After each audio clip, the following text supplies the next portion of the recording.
we have the Affordable Care Act. That is one of the greatest accomplishments of President Obama, of the Democratic Party, and of our country. And we have already seen 19 million Americans get insurance. We have seen the end of pre-existing conditions keeping people from getting insurance.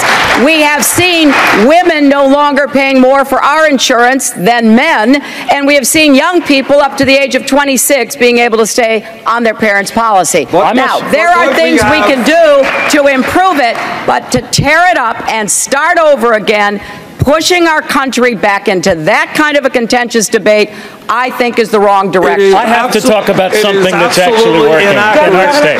No one is tearing this up. We're going to go forward. But what the Secretary neglected to mention, not just the 29 million still have no health insurance, that even more are underinsured with huge co-payments and deductibles. The vision from FDR and Harry Truman was health care for all people as a right in a cost-effective way.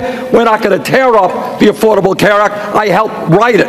But we are going to move on top of that to a Medicare for all system.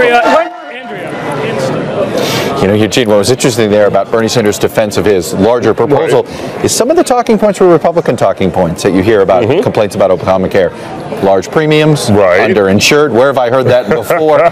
Hillary Clinton, though, very much defending this whole thing. I mean, I think that was as easy of a way to show an example of what this debate was about today. It was what this debate was about, and it's what these two candidates are about, really. I mean, Hillary Clinton, let's talk about her record on health care. She tried for what was essentially a single-payer system when her husband was in office. She failed at that. She has now embraced the approach President Obama took. She described it, as a matter of fact, saying we have to begin with the private insurance system the way it was and try to modify that and broaden it to include more people. And that kind of is who she is, in a way. I want to think about the average 22-year-old. And when they hear who is getting engaged in politics, and they hear one candidate say, you know, I don't know if we can go through a health care debate again. Is this country ready? We have health care fatigue. I think the 50-year-old swing voter says, right on. I think the 22-year-old idealist says, no, I'm with that guy who wants it. I think Hillary Clinton was speaking to swing voters in the fatigue issue, and Bernie Sanders is speaking to the heart. To his voters, his preponderantly young voters who didn't go through that fight. Really, I mean, who don't really remember even the Affordable Care Act fight necessarily as the way you and I would, and certainly didn't go through the Clinton era fight over health care and don't know that whole history, and look around the world and say, what developed country doesn't have a single-payer system? And the answer is one, this one. That's where you felt like Bernie Sanders felt like he was on offense. Now let's go to where Bernie Sanders was on defense and Hillary Clinton was on offense. On the issue of guns, it was very early in the debate. And of course, this debate featured a new position on the issue of what to do with gun manufacturers and whether they can be held liable. And we also heard a lot of talk about last summer's church massacre here, in which 9 people were killed by a race-motivated white gunman. Here's that part of that exchange. The gun manufacturer's liability bill had some good provisions.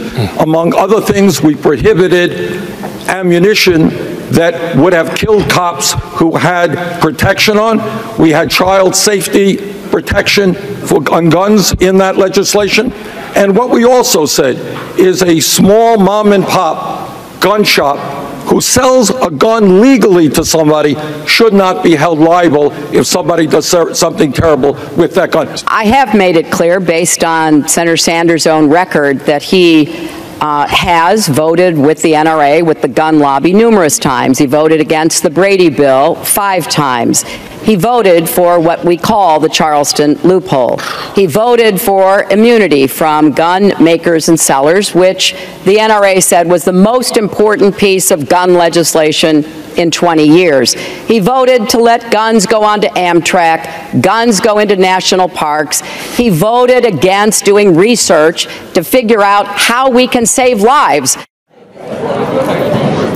You know, Eugene, this was the part of the debate where, look, she had his record down cold, and she did.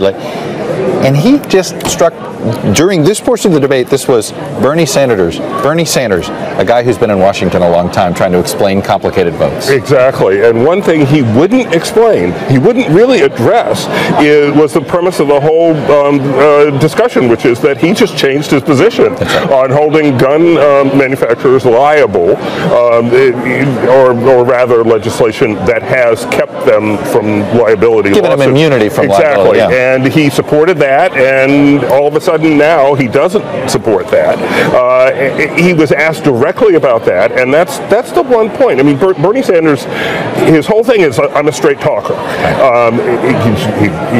No artifice. He's a straight talker. Yet on that issue, he was really not a straight talker. No, he never really acknowledged that. Yeah, I changed my position. He sounds like just any old U.S. senator trying to defend some sort of issue. Exactly. All right. Talk around it, but don't hit the point. All right, now let me go over to my colleague, Kristen Welker. She is already here in the spin room right now, looking for campaigns, talking with the campaigns, seeing how they have done tonight. So, Kristen, I'm sure everybody feels as if they won tonight, but how are they saying they won? Well, we are just watching some of the campaign officials walk into the room, Chuck, but I can tell you we've gotten blasts from the Clinton campaign throughout the night every time she makes one of these statements that you and Eugene have been discussing on health care, on guns. So they clearly feel as though she had a strong performance, and we're going to go and interview some of them in just a few minutes. But I want to go back to this point that you were discussing with Eugene, which is this strategy that we saw tonight from Secretary Clinton, really hugging President Obama and his policies in a more aggressive way than we have seen before, and trying to suggest that Bernie Sanders is not aligned with them on a number of these issues. The strategy behind that is that it helps to rally the Democratic base and also more diverse voters in a state like South Carolina, which could be critical if Secretary Clinton doesn't do well in Iowa or New Hampshire. Chuck?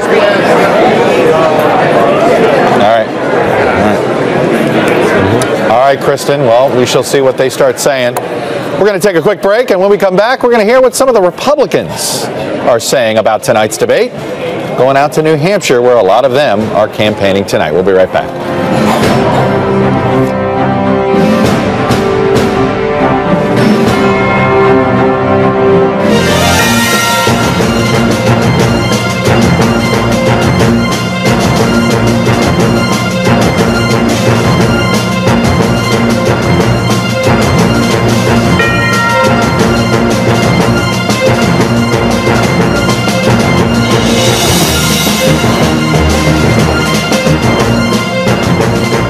When Putin came back in the fall of 2011, it was very clear he came back with a mission.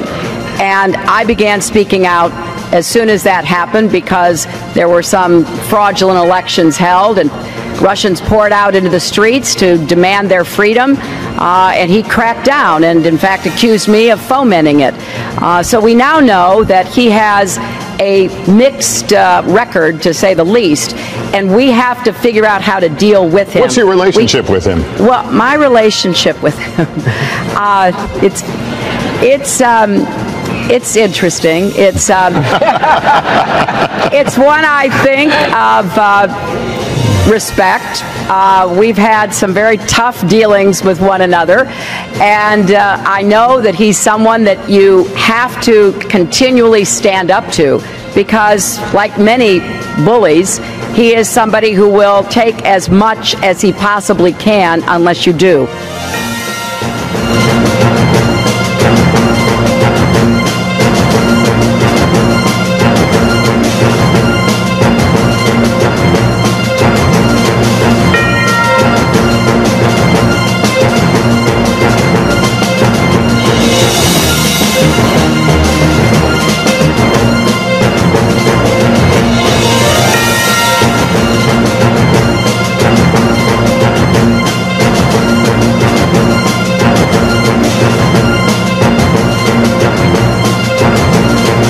Last week, Secretary Clinton called you, quote, a pretty reliable vote for the gun lobby.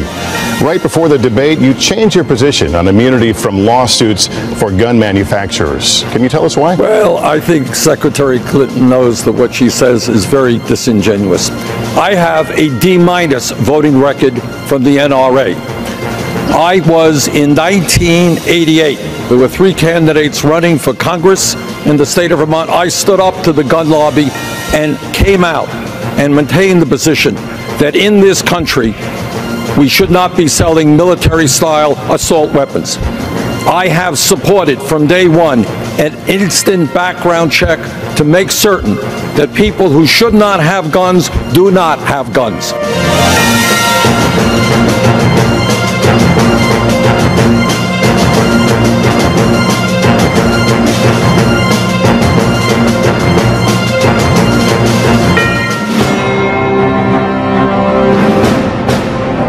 Tonight's debate was not held in a Democratic Party vacuum. The Republicans were watching.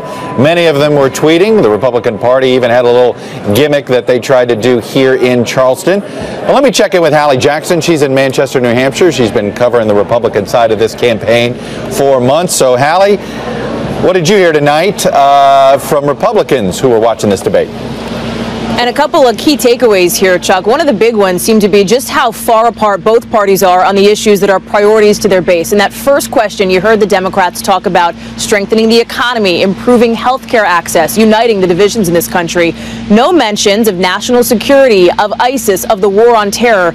And Republicans noticed, they quickly pounced, the GOP sending out a tweet highlighting that none of the Democrats brought up these topics. That is something that didn't get spoken about until over an hour into the debate. I wouldn't be surprised to hear some candidates on the campaign trail bring that up in their stump speeches over the next couple of days, trying to paint the Democrats as weak now on national security. Other big topics that we heard from candidates reacting tonight: gun control and health care, 2 areas of real distinction between the parties. You saw people like Marco Rubio tweeting out, and Rubio's tweet seemed to sum up the Republican reaction. 2 hours of this, imagine 4 years, he wrote. Rand Paul, who, by the way, didn't show up to the last Republican debate after he was relegated to undercard status, was live tweeting the Democratic debate, almost more visible this debate than he was for his own party's, tweeting, "Are they going to ask the Democrats tons of questions about Donald Trump, or is that just for us?" Interestingly, Chuck, Trump was not a factor during this particular debate for the Democrats. Remember, the last Democratic debate, Hillary Clinton largely looked past her rivals on stage to talk about Trump. That was certainly not the case this time. And Trump himself was quiet on social media. He really didn't tweet about this at all. Jeb Bush did, taking aim at Hillary Clinton, and that was another theme that we saw from the Republicans tonight, trying to hit who they believe could be their potential general election contender. Chuck? Well, Hallie, I thought you were right about summing it up. It really is. There is one focus that Democratic primary candidates are having, and it really is a discussion on a lot of domestic issues. And the Republican side really has become all about national security and immigration, and everything else seems to be down a notch. Anyway, Hallie, we'll check back in a little bit later. Thank you. Another big issue tonight was the issue of Wall Street.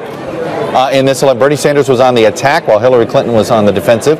Here's a little bit of that Wall Street exchange. Can you really reform Wall Street when they are spending millions and millions of dollars on campaign contributions, and when they are providing speaker fees to individuals? So it's easy to say, well, I'm going to do this and do that. But I have doubts when people receive huge amounts of money from Wall Street.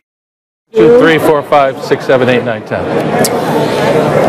What I found fascinating there, Eugene, is that was the first time, Sanders had been a little bit kid gloves on Hillary Clinton. Yeah, this was not kid gloves. No, he went there on speaking fees. He went there. He made it very personal. Goldman Sachs You've speaking fees. been taking hundreds of thousands of dollars, speaker fees. $600,000 was the figure he mentioned in a year from Goldman Sachs. So he really, this is the point that he's emphasized on the campaign trail, his crusade against Wall Street, his belief that the system is rigged, in favor that the big banks have to be broken up and Wall Street has to be brought to heel. And he clearly believes that Hillary Clinton disagrees. And this was another moment where you saw Hillary Clinton wrap herself in Obama. Yeah. Let me tell you about Dodd-Frank. Mm-hmm. And, oh, by the way, who did Dodd-Frank? President Obama. I think it was Obama. Yes, it was that. All right, let me bring in, we're going to be bringing in surrogates for all the campaigns. First one is up is Tad Devine. He's chief strategist for the Bernie Sanders campaign. Tad? I assume you thought your candidate did well. We always know that, so we'll get that over with. Let's get that over with. It was a different Bernie Sanders tonight. He was aggressive, and he went after Hillary Clinton on a lot of things. We just talked about Goldman Sachs. I'll be honest with you. I remember you saying a few months ago that wasn't the type of campaign we'd be seeing. Why bring up speaking fees? Is that not a personal attack? Is that I was surprised from you guys. You know, I think the Goldman Sachs settlement this week of $5 billion really did appall Bernie. And I think, you know, also, he's just decided there are big differences between he and Hillary Clinton. And we made an ad about it. People kind of went crazy over the ad. I mean, but I think it's a very straightforward thing. There's two different Democratic visions for what we're going to do about Wall Street. There's the Wall Street Democratic vision, and there's Bernie and, you know, others in the Elizabeth Warren in the Democratic Party who believes we need to take them on and we can't take their money and take them on at the same time. So I think it's a legitimate fight. He wanted to make it. I think he made it powerfully. There was another issue on which they clashed, gun rights, in which Bernie, at least to my ears, and I think to everybody's ears, never really answered the question.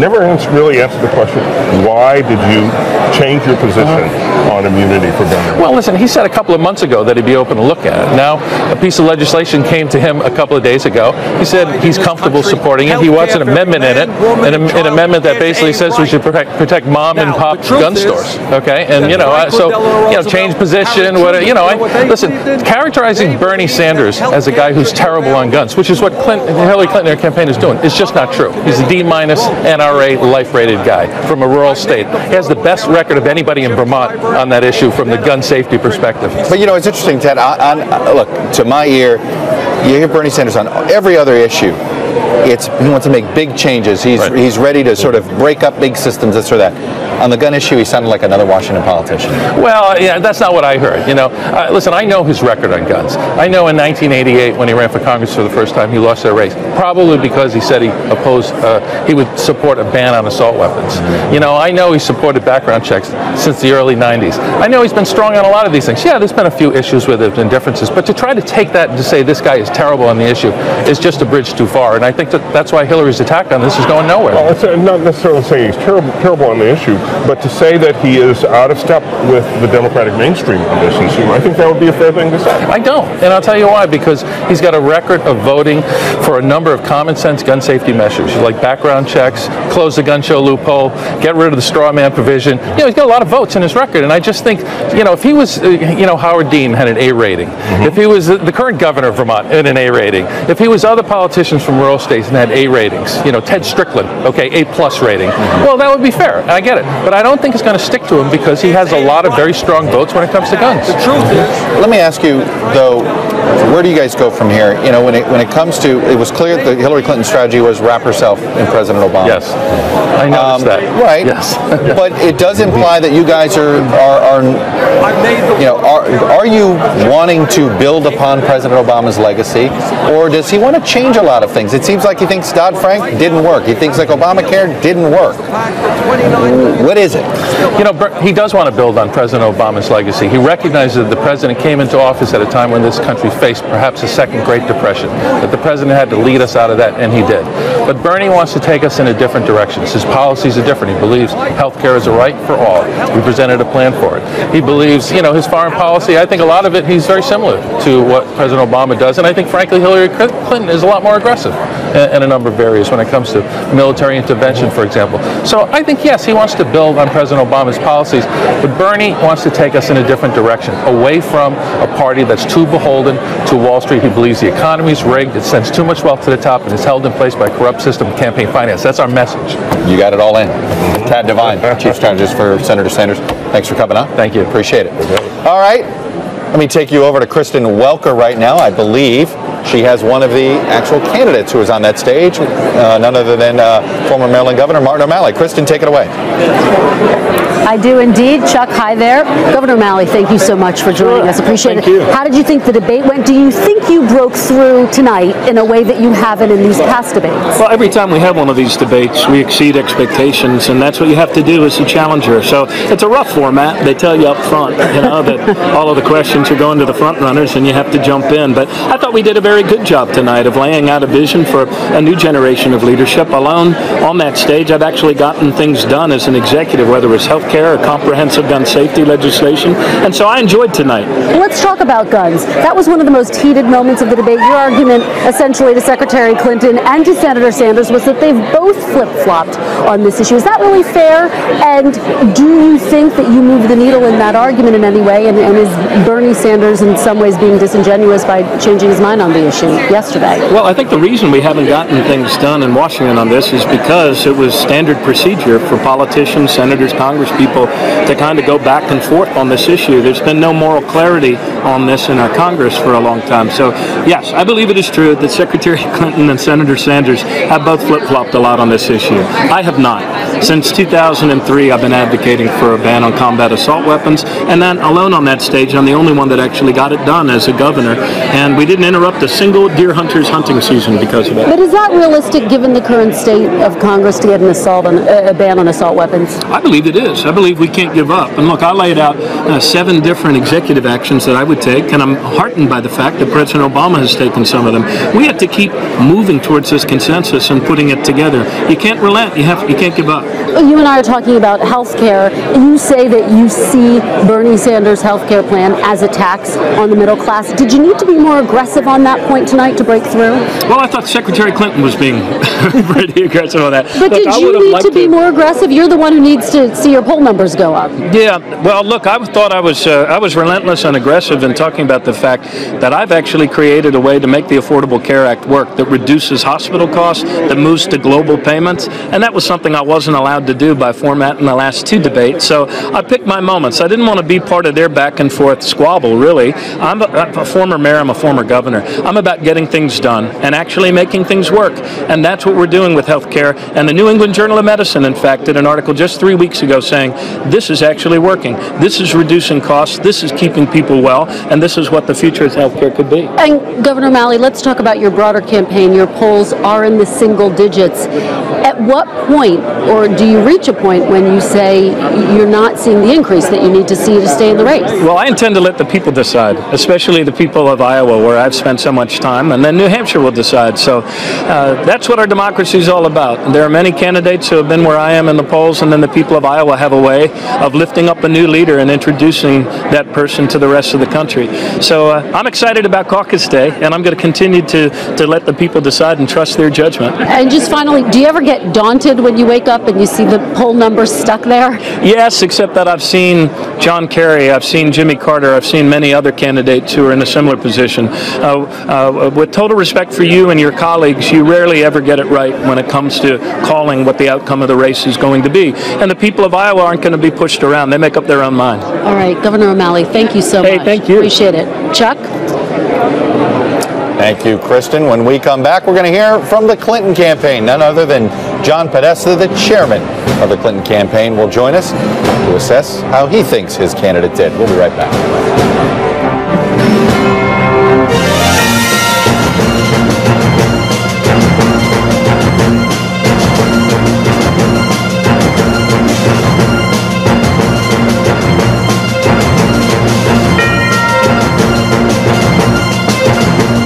You call yourself a democratic socialist, and throughout your career in politics, you've been critical of the Democratic Party, even saying in a book you wrote, quote, there wasn't a hell of a big difference between the 2 major parties. How will you win a general election labeling yourself a democratic socialist? Because what I believe and what I was just saying, the Democratic Party needs major reform. To those of you in South Carolina, you know what, in Mississippi, we need a 50-state strategy so that people in South Carolina and Mississippi can get the resources that they need. Instead of being dependent on super PACs, what we need is to be dependent on small individual campaign contributors. We need an agenda that speaks to the needs of working families and low-income people.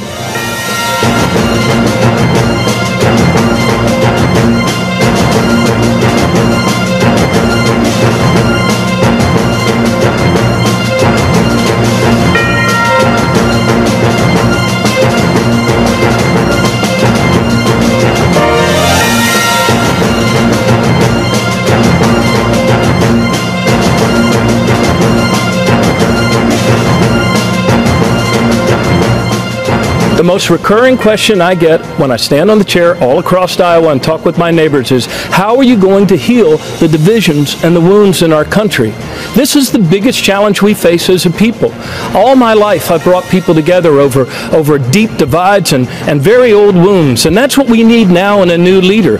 We cannot keep talking past each other, declaring all Republicans are our enemies, or the war is all about being against millionaires or billionaires, or it's all against American Muslims or all against immigrants. Look, as Frederick Douglass said, we are one. Our cause is one, and we must help each other if we're going to succeed.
Well, joining me now is one of the moderators of tonight's debate, my good friend Andrea Mitchell. So, Andrea, take me on stage. What happened?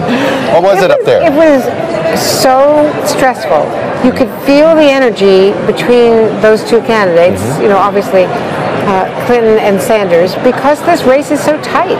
And all of the anticipation with the fireworks we've seen on the campaign trail remotely came to a head, I think, when they were standing side by side. Here's the part I love the most. What happened during the commercial breaks?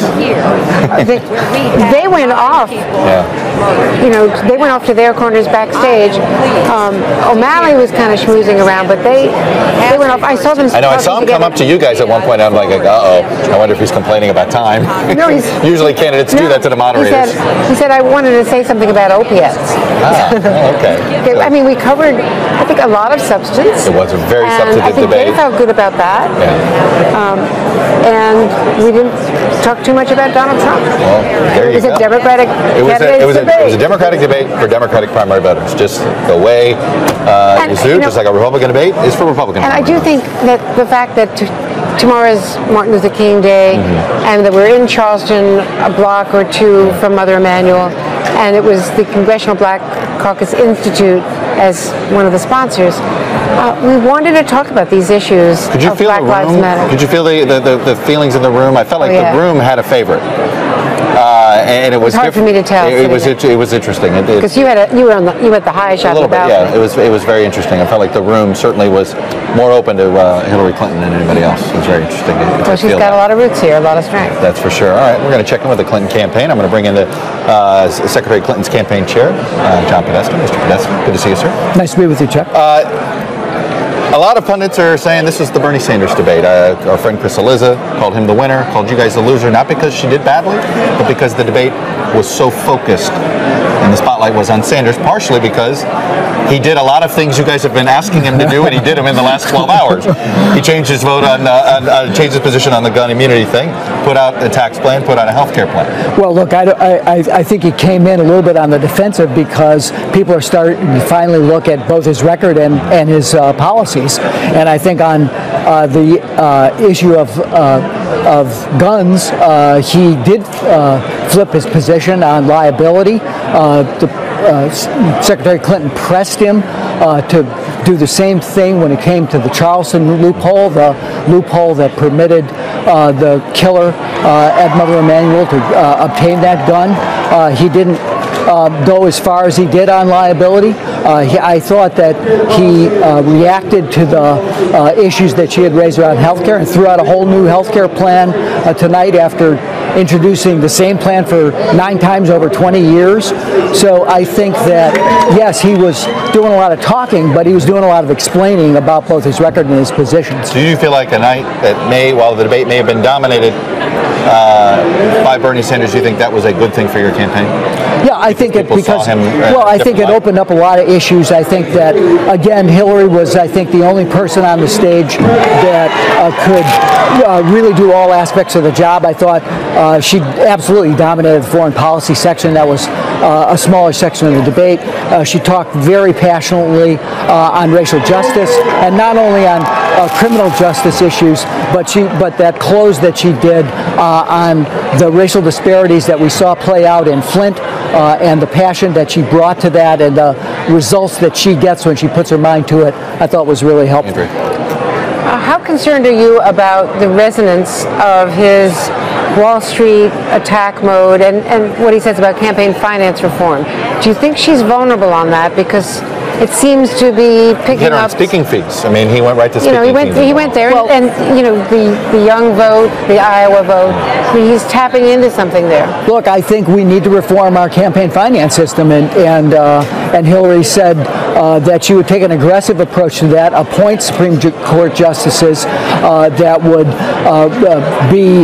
protect the right to vote and not the right of billionaires to buy elections, reverse the issues in Citizens United, have a wholly different approach, and also put forward serious campaign finance reform plans that would put campaign finance back in the hands of voters. When it comes to Wall Street, I think she pointed out something that was very important, which is he's painting with a very broad brush that includes many people who have tried to fight to rein in Wall Street, including the President of the United States, who took a lot of money from Wall Street in 2008, then turned right around and passed the most comprehensive Wall Street reform plan, the Dodd-Frank bill, when he came into office. So did Barney Frank.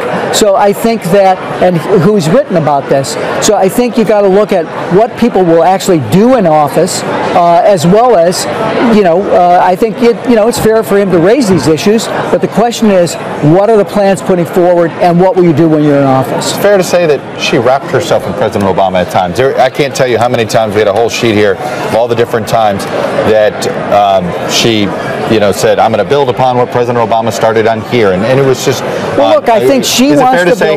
She wants the third term? She wants to build on success. She wants to do some different things. She wants to get to some unfinished business, particularly raising wages, which have been stagnant even during his term, as he's pulled us out of the recession. And Senator Sanders has, I think, a different philosophy. I think he has, as she noted, suggested that someone primary against the president in 2011 as he was beginning to run for re-election. He's called him weak.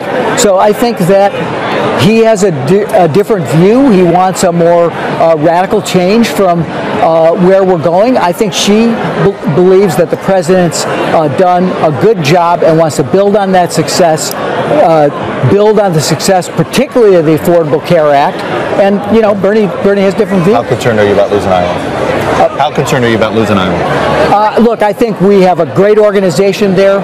We are going to, as she has said many times, fight for every vote. We believe we can win Iowa, and we will win Iowa. She's going there tomorrow, and we're going to fight to win the caucuses, and I think we're in a good position to do that. All right, John Podesta, go get your winter coat. Great. It's a lot of Iowa time in the next couple of weeks.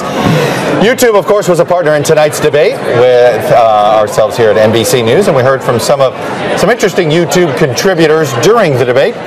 My pal Kristen Welker is with one of them right now. I believe it's Franchesca Ramsey, a writer and actress who has her own YouTube channel. Kristen, take it away. Hey there, Chuck. Thanks. Well, Franchesca, thanks for being here. You, of course, asked that question about how would the candidates, if they were elected, make sure that instances of police violence be investigated fairly. What did you think of the reaction and the responses that you got? Well, I really only got one response, and that was from Bernie Sanders, and I thought he did a really good job. He has a lot of passion.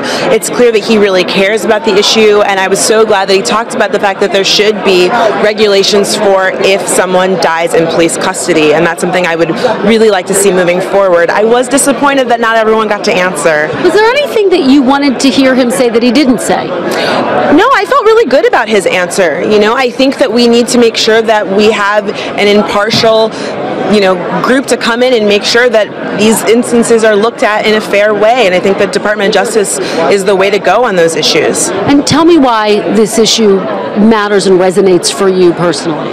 Well, I mean, I think it's pretty obvious as a black young woman. I have friends and family members, and even myself, when we saw with Sandra Bland, where I worry at times that doing the right thing and being a law-abiding citizen really isn't enough if we live in a country where, unfortunately, people of color and black people are criminalized and seen as a threat, and then our lives are not taken seriously when and if something happens. Now, I know you're still undecided in this primary. Did anything move the needle for you tonight? Who did you think had a really strong night? I think I'm going to have to say that I felt that everyone did their best. I was a little disappointed that O'Malley didn't get to shine as much as I felt he should have or could have. But I'm still kind of open to the possibility of being moved in terms of moving one way or another. But I'm kind of keeping my vote to myself. Okay, well, you are entitled to. Anything you didn't hear talked about tonight that you wanted to hear talked about, or you'd like to hear the candidates address on the campaign trail moving forward? I really think we need to talk a little bit more about LGBT issues. I think that, with the passing of same-sex marriage last year was a huge moment for us, but that's not the end when it comes to striving for equality for everyone. And so when it comes to issues for trans folk, I think that's really important. LGBT homeless youth is a really big issue that I'm really passionate about, and I hope that that's something that the candidates start thinking about moving forward. Well, thank you for your question tonight during the debate, and thank you for your fantastic insights tonight. We really appreciate it. Francesca Ramsey. And Chuck, I'll toss it back to you. Thank you, Kristen. We'll be back in a moment. We're going to have more of the online reaction to tonight's debate. Plus, we'll be talking with our friends and experts over from Google. We'll be right back.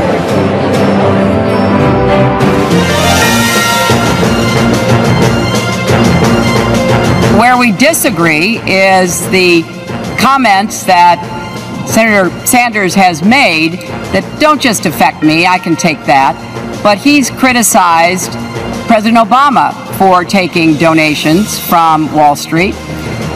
And President Obama has led our country out of the Great Recession. Senator Sanders called him weak, disappointing. He even in 2011 publicly sought someone to run in a primary against President Obama. Now, I personally believe that President Obama's work to push through the Dodd-Frank bill and then to sign it was one of the most important regulatory schemes we've had since the 1930s. So I'm going to defend Dodd-Frank, and I'm going to defend President Obama for taking on Wall Street, taking on the financial industry, and getting results.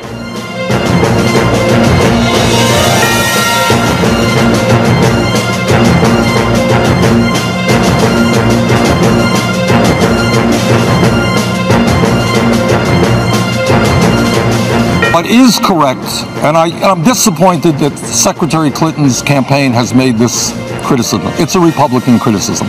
Secretary Clinton does know a lot about health care. And she understands, I believe, that a Medicare for All single-payer program will substantially lower the cost of health care for middle-class families.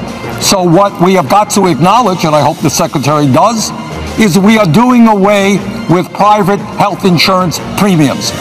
So instead of paying $10,000 to Blue Cross or Blue Shield, yes, some middle-class families would be paying slightly more in taxes, but the result would be that that middle-class family would be saving some $5,000 in health care costs. A little bit more in taxes, do away with private health insurance premiums. It's a pretty good deal.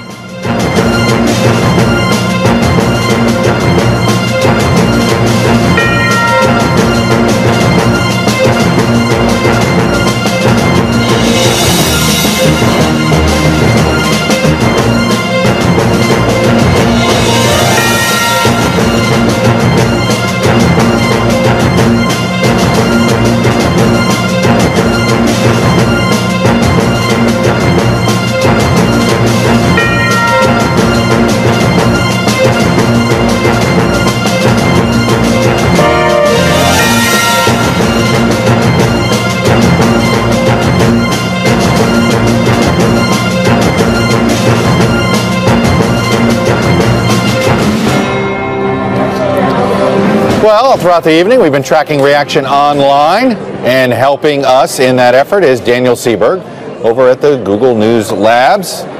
Daniel joins me now. So Daniel, you know I'm a sort of a numbers geek. What do you got for me?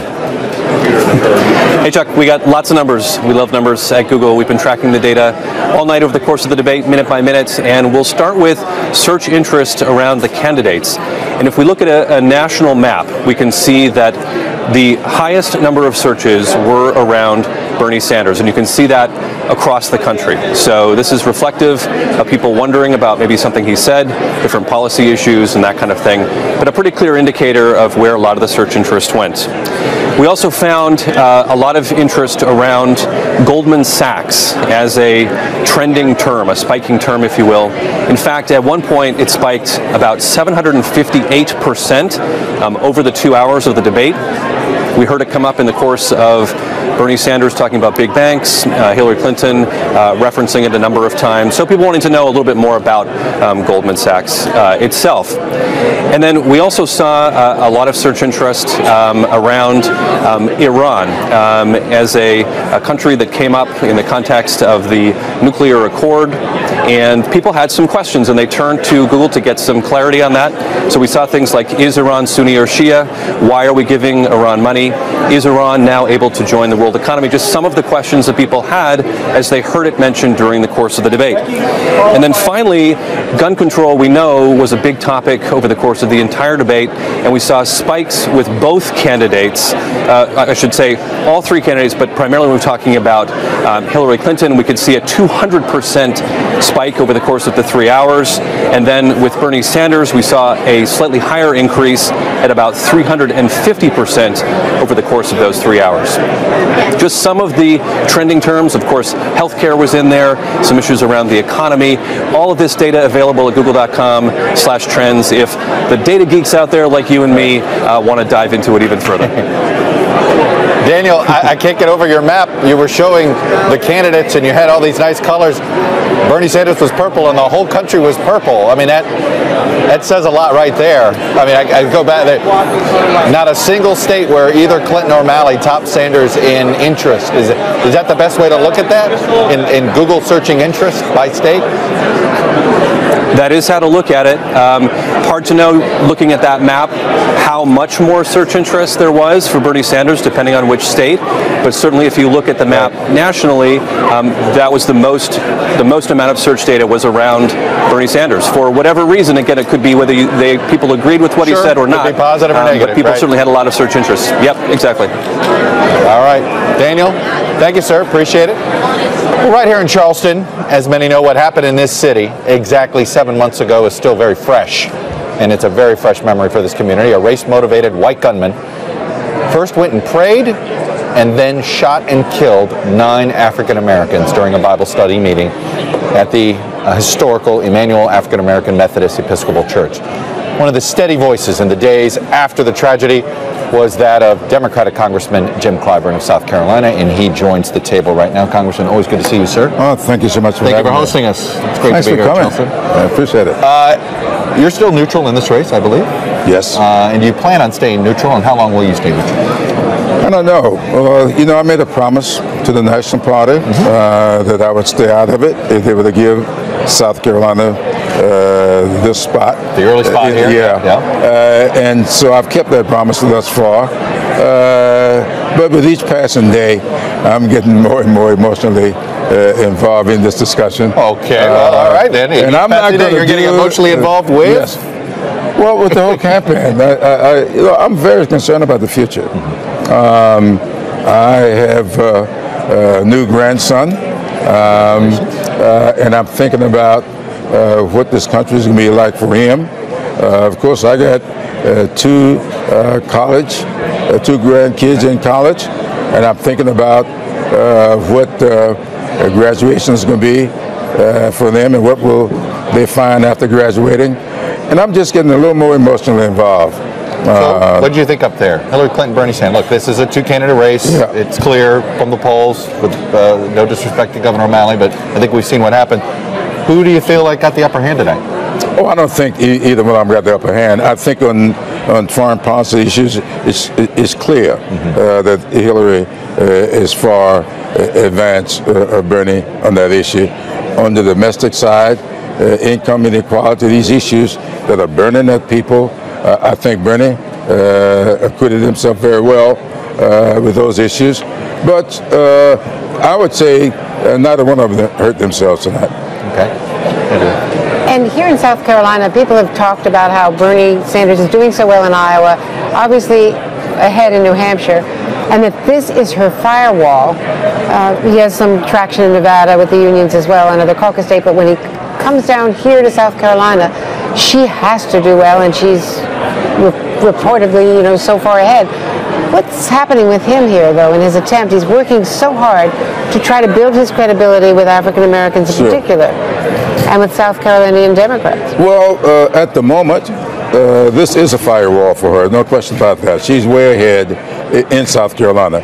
But as happened in 2008, Iowa can change that dynamic very quickly.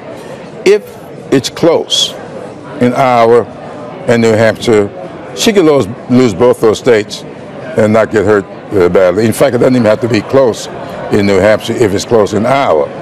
If it's a blowout, 10-point loss in Iowa, it would redefine the race. What do you mean by redefine the race? Yeah, I'm sorry? Go ahead. I'm sorry. What do you mean by redefine the race? I mean, that South Carolina could do this year what it did in 2008. How's her organization here? She needs it as a She's firewall. got a good organization. Is it a good organization? Is it built for a firewall? Yes, it is. But it's not built for a blowout. Very interesting. And how's his organization here? Good. It's much better than I thought it was 2 weeks ago. What I found since I've been home on this break is that he's doing well. Here's what I just figured out. I'm not playing poker with Congressman Jim Clyburn. I cannot read your face. I have tried to see it. I think he's leaning there. No, he's leaning there. All I know is you're a pretty good poker player, sir. Well, I hope so. I can't count too well, so I don't play poker. All right. Yeah. Congressman Jim Clyburn, good to see you, sir. Thanks for having me. Thanks for your hospitality. We are here. We are also watch this debate with a group of Iowa voters. They are in Urbandale, Iowa, a suburb outside of Des Moines. One of our embeds, Danny Freeman, is with them tonight. So, Danny, it's an informal focus group. We're not going to pretend that this was, all this gathered. But look, we know we gathered a bunch of Iowa Democrats. What did you hear tonight? What did you learn from them? Well, we had a lot of differing views here tonight, Chuck, but it was an enthusiastic crowd in Urbandale, as you said. And remember, tomorrow marks 2 weeks toward the Iowa caucuses. So this is the time when all of these Iowans are really starting to pay attention. So I have a few right here, and I'm going to ask you a quick question. First, on the issue of guns. This is a topic that went back and forth. Suzette, right to you first. Clinton attacked Sanders on guns and really laid out a list of his policies that she maybe didn't agree with. How did you feel that played for Clinton? Well, I think it played pretty well for Clinton. She's obviously very knowledgeable on the issue, probably much more knowledgeable than I am. So, did it hurt Bernie? I don't think so. Gotcha. So then another issue that was that came up was Sanders passing on attacking Clinton on the issue of Bill. He brought up Sanders' comments from a few weeks ago. How do you think that made Sanders look? This is the third debate that he has taken a pass at, really going after her hard. Adam, what did you think? Like I said, Democrats in general, they look at the issues as compared to the Republican Party. They just, really were looking at bringing up issues that matter to people. And it comes down to, people don't care about the individual issues of attacking and what media can do and try to make it change and twist the story. All right, and I appreciate that, Adam. Now, again, you have a number of undecided, but definitely likely Democratic caucus goers here. They had a great time, and the one thing that they did say is that a lot of them wished Martin O'Malley had more time to talk. Back to you, Chuck.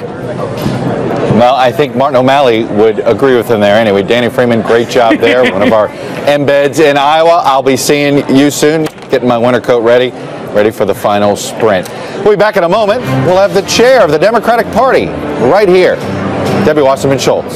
Stay with us.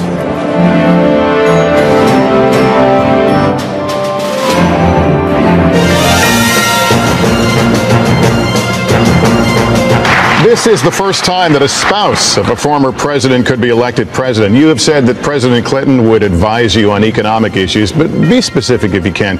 Are you talking about a kitchen table role on economics, or will he have a real policy role? Well, it'll start at the kitchen table. We'll see how it goes from there. And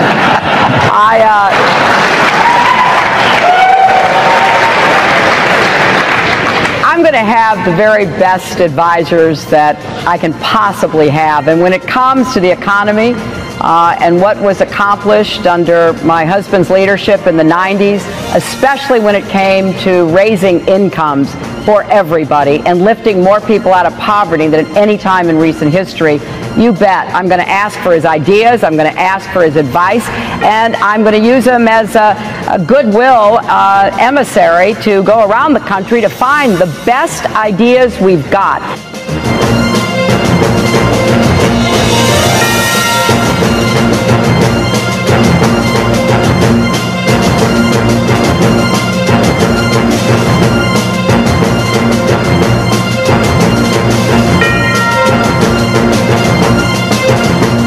Over the long term, we need to develop new alliances. We need a much more proactive national security strategy that reduces these threats before they rise to a level where it feels like we need to pull for a division of Marines. And I also want to add one other thing here.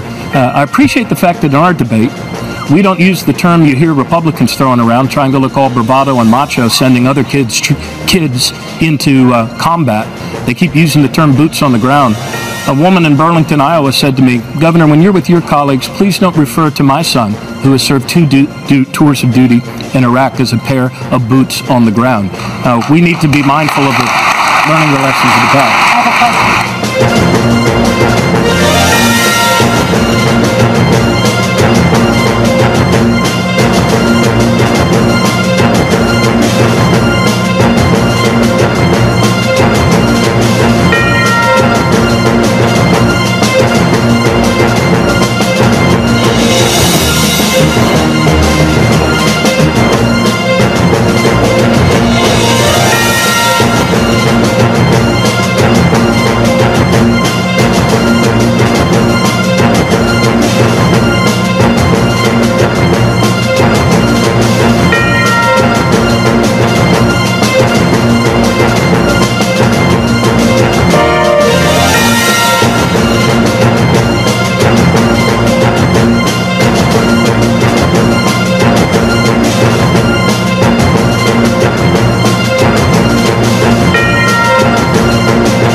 And we're back here in Charleston, wrapping up our post-debate coverage. We're joined by the chairwoman of the Democratic Party, Congresswoman Debbie Wasserman Schultz, who represents Broward County. Yes. Congresswoman. And Madam Chairman. Miami-Dade County. You do have a piece of Miami-Dade. I do. I know, even though you're a Broward gal. You know.